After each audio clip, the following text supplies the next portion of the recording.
सावन की शुभकामनाएं भी हम देते हैं।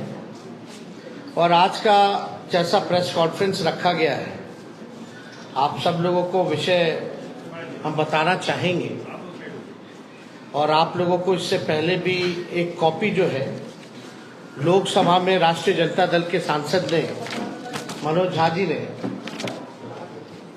9वीं अनुसूची को लेकर के जो सवाल भारत सरकार से किया है और उसके अवज में जो जवाब भारत सरकार का आया है, उस क्वेश्चन और आंसर का आप सब लोगों को जो है डिस्ट्रीब्यूट किया गया है। और एक बहुत ही महत्वपूर्ण विषय था कि भाई जो महागठबंधन की सरकार ने, बिहार सरकार ने जाति आधारित गणना करा करके आरक्षण जो है पिछड़ों का, अति पिछड़ों का, दलितों का, आदिवासियों का 65% किया और 10% EWS को एज इट इज रखा। यानी देश के इतिहास में पहली बार किसी राज्य ने जाति आधारित गणना कराई और आरक्षण की सीमा जो है 75% ले करके गई। एक ऐतिहासिक निर्णय था और उसके बाद भी हम लोगों का आशंका थी कि भाजपा के लोग किसी न किसी तरीके से, जिस प्रकार से कास्ट बेस्ड सर्वे जो हम लोग करा रहे थे, अपने मोहरों को कोर्टों में खड़ा करके किसी न किसी तरीके से डीले कराएंगे या ये होने नहीं देंगे, ये आशंका हम लोगों को पहले भी थी।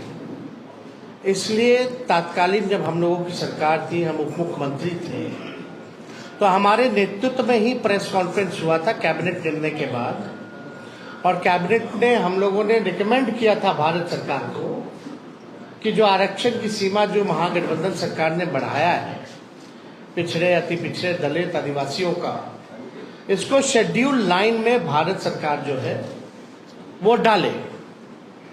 उस प्रेस कॉन्फ्रेंस में जनता दल यूनाइटेड के भी वरिष्ठ नेता लोग भी शामिल हुए थे मेरे नेतृत्व में।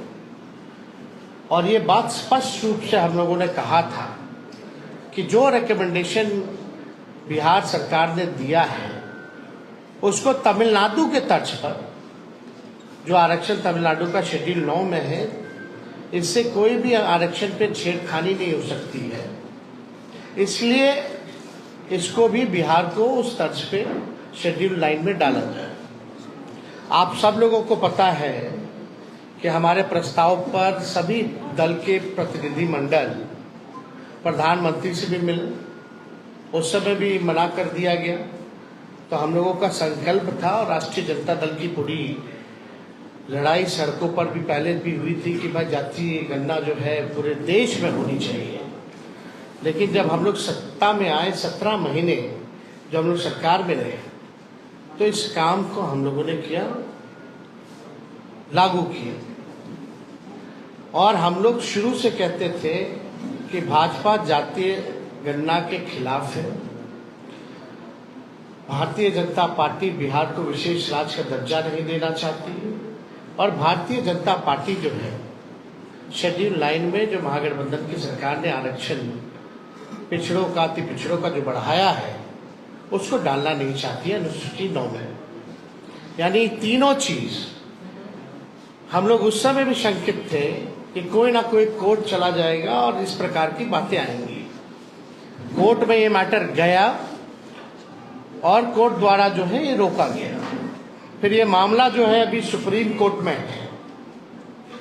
और हमने पहले भी कहा था कि अगर अनुसूची 9 में इसको नहीं डाला जाएगा तो हम लोग सड़कों पर आंदोलन करेंगे। और बिहार सरकार किस प्रकार से पक्ष रख रही है हमको, क्योंकि भरोसा नहीं है मौजूदा एनडीए सरकार पर, बिहार की सरकार पर, क्योंकि भाजपा जो है उसमें बड़ी पार्टनर, और चाहे केंद्र में हो या बिहार में एनडीए की सरकार है। और मुझे पूरा भरोसा है कि एनडीए की सरकार चाहे बिहार वाली हो या देश में हो, ये नहीं चाहते हैं कि जो आरक्षण की सीमा बढ़ाई गई है उसको अनुसूची 9 में डालें। तो हम लोगों का पहले भी कहते कि हम लोग इसमें सुप्रीम कोर्ट में हम लोग जाएंगे, और हम लोग केवल इंतजार कर रहे थे भारत सरकार की जवाब का, जो कि स्पष्ट रूप से ये जवाब आप लोगों के समक्ष मिला है। इसमें यही सवाल पूछा गया था कि भाई क्या आरक्षण आप बढ़ाइएगा अनुसूची में 9 में, स्पेसिफिकली जो है बिहार के शेड्यूल 9 में आप डालिएगा कि नहीं डालिएगा। तो भारत सरकार ने जवाब दिया है, no sir, the matter falls under the preview of the state government as per provision of the constitution. अब आप बताओ, ये सरासर भारत सरकार झूठ बोल रही है। अनुसूची 9 में यानी शेड्यूल 9 में डालने का अधिकार केवल भारत सरकार को ही है, राज्य सरकार को नहीं है। ये पूरी तरीके से झूठ बोला जा रहा है।